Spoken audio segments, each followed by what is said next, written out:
Welcome to my Ramarajyam channel. Ramarajyam channel ప్రేక్షకులకు నమస్కారం. ఈరోజు ప్రధాన అంశం యువగలం పప్పు నిప్పు అయ్యింది, పావల పడిపడి లేచింది అనే అంశంపై ఈ విశ్లేషణ మీరు చూసే ముందుగా మీరు నా ఛానల్ లైక్ చేయండి, షేర్ చేయండి, ఆ తర్వాత సబ్స్క్రైబ్ చేయండి. మీరు నా ఛానల్ లైక్ చేసి షేర్ చేసి సబ్స్క్రైబ్ చేయడంతో పాటు ఇదే వీడియో 10 నుంచి 20 మందికి పంపిస్తే ఇంకా చాలా మందికి చేరేందుకు మీరే అవకాశం కల్పించినట్టు ఉంటుంది. ఇక అసలు విషయానికి వద్దాం. రాజకీయ పరిస్థితులు మారుతాయి. రాజకీయంలో ఎక్కువ ఆలోచనలు, ఎక్కువ ఆశ, అటు తర్వాత ఎక్కువగా మనం అనుకున్నట్టు జరుగుతుంది అనే ధైర్యం, ఎక్కువగా మా పార్టీ గెలుస్తుంది అనే ఇంకా ధైర్యం, ఇవన్నీ కూడా శాశ్వతం కావు. మనం అనుకునేటివి జరగవు. గెలవాల్సిన పార్టీ ఓడిపోతుంది, ఓడాల్సిన పార్టీ గెలుస్తుంది. ఇది కేవలం ఎవరి చేతుల్లో ఉంది అంటే ఓటర్లలో ఉంది. ఈ విషయాన్ని నేను ఎందుకు చెప్తూ ఉన్నాను అంటే, ఒకప్పుడు వైకాపా పార్టీ అధికారంలోకి వచ్చిన 5 ఏళ్ళు వాళ్ళ ఇష్టానుసారం పరిపాలన కొనసాగించారు. ఆ పరిపాలన మీద విరక్తి చెందినారు ఆంధ్రప్రదేశ్ ఓటర్లు, ఆంధ్రప్రదేశ్ ప్రజానికం. అందుకే వైఎస్ జగన్మోహన్ రెడ్డి మాజీ సీఎం అయ్యాడు, 11 సీట్లకు పరిమితం అయ్యాడు. ఇది పక్కన పెడితే నారా లోకేష్, ఆ తర్వాత పవన్ కళ్యాణ్, నారా లోకేష్ను వైసీపీ పార్టీ నాయకులు కావచ్చు, అటు తర్వాత మాజీ ముఖ్యమంత్రి జగన్మోహన్ రెడ్డి కావచ్చు, ఎన్నో రకాలైన ఆరోపణలు గుప్పించారు. వ్యంగ్యంగా ఆయన గురించి మాట్లాడారు. హాస్యాస్పద పదాలను కూడా వాడారు. పప్పుకు రాజకీయం ఏం తెలుసు అని ఎద్దేవా చేశారు. అటు తర్వాత పవన్ కళ్యాణ్ పార్టీ జనసేన పార్టీ, ఆ పవన్ కళ్యాణ్ కూడా విమర్శించారు, ఆరోపణలు చేశారు. వైకాపా పార్టీ నాయకులు పావలా అన్నారు, పనికిరాని వాడు అన్నారు, కేవలం తెలుగుదేశానికి తొత్తు అన్నారు. ఈ పావలాతో ఏమవుతుంది అని ఎద్దేవా చేశారు. ప్రస్తుతం ఆ పావలా ఏమైంది, ఆ పప్పు ఏమైంది అనే విషయానికి వస్తే, ఏదైనా ఒక నాలుగు అదే ఒక రూమ్లో వేసి పిల్లిని కానీ సతాయించినా తిరగబడుతుంది అని సామెత చెప్తారు కదా. ఆ సామెతలాగా వైకాపా పార్టీ నేతలు, నాయకులు, కార్యకర్తలు జనసేన పార్టీ చెందిన పవన్ కళ్యాణ్ను, తెలుగుదేశం పార్టీకి చెందిన నారా లోకేష్ను విపరీతంగా విమర్శించారు. పప్పు అన్నారు నారా లోకేష్ను, పావులా అన్నారు పవన్ కళ్యాణ్ను. ఏమయ్యింది ఇప్పుడు? పప్పు ఏమయ్యింది? నిప్పై కూర్చుంది. యువగలం పేరుతో ఈరోజు 3 ఏళ్లు పూర్తి చేసుకున్నందుకు గాను మొత్తం అంతా తెలుగుదేశం కూటమి ఆనంద దోడలలో ఊగి తేలాడుతూ ఉంది.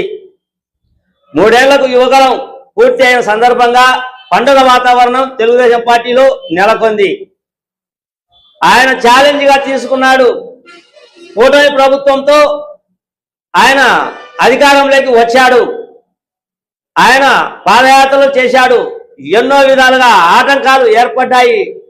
నారా లోకేష్ను అడ్డుకునే ప్రయత్నం 1 కాదు 2 కాదు, ఎన్నో రకాలైన ప్రయత్నాలు కొనసాగించాడు మాజీ ముఖ్యమంత్రి జగన్మోహన్ రెడ్డి. ఆయన ప్రసంగాలు, ఆయన సమావేశాలు తగ్గకుండా ముందుకు సాగాడు. యువగలం పేరుతో మాటల తూటాలను పేల్చాడు, జనాలను ఆకట్టుకున్నాడు. వైకాపా నేతలపై ఛాలెంజ్లు విసిరారు. రెడ్ బుక్తో మీ ముందుకు వస్తా, రెడ్ బుక్ తీసుకొని వస్తా, మీ నేరాపారులు ఆరోపణలు, మీరు చేస్తున్న దౌర్జన్యాలు అన్నిటిపై రెడ్ బుక్కే సమాధానం చెప్తుంది అని నారా లోకేష్ యువగలం పాదయాత్రలో ఆయన నోరు విప్పారు. ప్రస్తుతం కూటమి ప్రభుత్వం వచ్చింది. ఏమయ్యింది? వైకాపాకు కంగు తినే కాలం వచ్చింది. కేసులు, అటు తర్వాత రకరకాల ఆయన జైలులకు వెళ్ళే పరిస్థితులు. ఇటువంటి పరిస్థితులు నారా లోకేష్ తెచ్చాడు. పప్పు అన్నారు, నిప్పై కూర్చున్నాడు నారా లోకేష్. ఇక పవన్ కళ్యాణ్ విషయానికి వద్దాం. 2014లో పవన్ కళ్యాణ్ జనసేన పార్టీని స్థాపించాడు. అప్పట్లో ఒక్క సీటు కైవసం చేసుకున్నాడు. తర్వాత 2019లో కూటమి ప్రభుత్వం తరపున ఆయన ఎన్నికల బరిలోకి దిగాడు. జనసేన పార్టీ తరపున దాదాపు 21 సీట్లను గెలుచుకున్నాడు. పావలా అన్నారు, ఏమయ్యింది? పావలా అంటే తెలుసు కదా మీకు, 25 పైసలు. 25 సంఖ్య అనుకోండి. ఈ 25 సంఖ్యలో 21 సీట్లను గెలుచుకున్నాడు. పావలా ఏమయ్యింది? 21 సీట్లను గెలుచుకొని తన సత్తా ఏందో చూపించింది. ప్రస్తుతం ఆ 21 సీట్లతో మొత్తం కూటమి ప్రభుత్వంలోనే ఉప ముఖ్యమంత్రి పదవిని చేజిక్కించుకొని తన సత్తా చాటాడు పవన్ కళ్యాణ్. అంతటితో ఊరుకుండలేదు. వైకాపా పార్టీ నేతలు, వైకాపా కార్యకర్తలతో ఎదుర్కొన్న సమస్యలన్నింటినీ కూడా ఆయన కూడా తన మధ్యలో రాసుకున్నాడు. ఇప్పుడు కక్ష సాధించే ప్రయత్నంలో పవన్ కళ్యాణ్ కూడా ఉన్నాడు.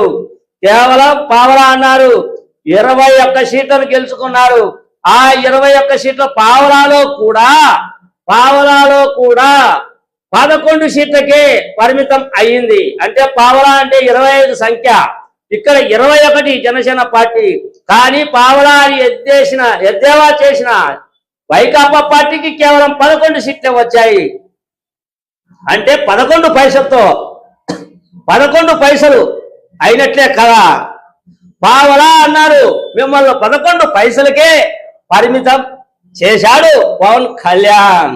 ఈ విధమైన ఛాలెంజ్లు జరిగాయి.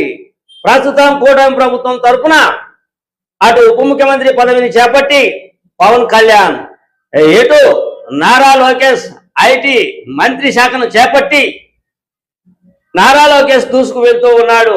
ఇరువురి దాడికి తట్టుకోలేక మధ్యలో ముఖ్యమంత్రి నారా చంద్రబాబు నాయుడు, ఆ తర్వాత భారతీయ జనతా పార్టీ, వీళ్ళ దాడికి తట్టుకోలేక చెప్పుకునే అవసరం లేక చిందరబందర రాజకీయాన్ని ఎదుర్కొంటూ ఉన్నాడు వైఎస్ మాజీ ముఖ్యమంత్రి జగన్మోహన్ రెడ్డి అన్నదే నా ఈ చిన్న video. Senior journalist Derangula Krishnaiah. నమస్తే.